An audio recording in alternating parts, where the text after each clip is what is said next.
வணக்கம் நண்பர்களே.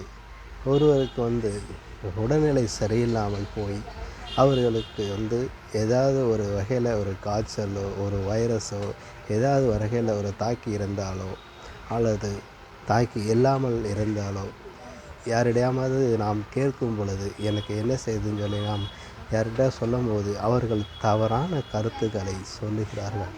உனக்கு மஞ்சக்காமலையாக இருக்கும், உனக்கு கேன்சராக இருக்கும், உனக்கு ஹார்ட் அட்டாக் வர மாதிரி இருக்குது, இப்படி தவறான ஏதாவது ஒரு இதை சொல்லிடுறாங்க.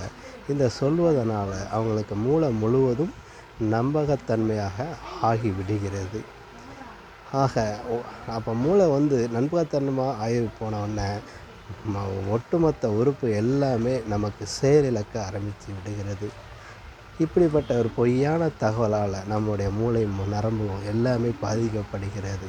இதற்குத்தான் தீர்வு மருத்துவர்களை போய் சந்திப்பதில் தான் எந்த ஒரு பிரச்சனை இல்லாமல் போகும். சில மருத்துவர்கள் என்ன செய்கிறார்கள் என்றால், அதாவது கூட யாரும் வந்திருக்கிறாங்களா என்னென்னு கேட்க மாட்டேங்கிறாங்க. கேட்காமலேயே முன்கூட்டியே அவருக்கு என்ன நோய் அதை உடனே ஓப்பன் டாக்காக சொல்லிடுறாரு. இதுவும் ஒரு தவறான செயலாகும்.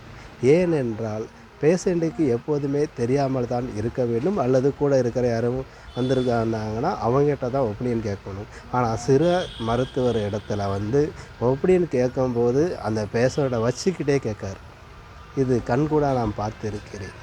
ஆக இப்படி இந்த தவறுகளை அவர்களும் திருத்தி கொள்ள வேண்டும் என்று சொல்லிக்கொண்டு, இந்த நண்பர்கள் யாரிடையும் உங்களுடைய பிரச்சனைகள் பகிர்ந்து கொள்ளலாம். ஆனால் அவர்கள் சொல்லும் சொல்யூஷனை மூளையில் ஏற்றாமல் மருத்துவர்களிடத்தில் கேட்பதுதான் நியாயமான கொள்கை ஆகும் என்று சொல்லிக்கொண்டு விடைபெறுகிறேன். நன்றி, வணக்கம்.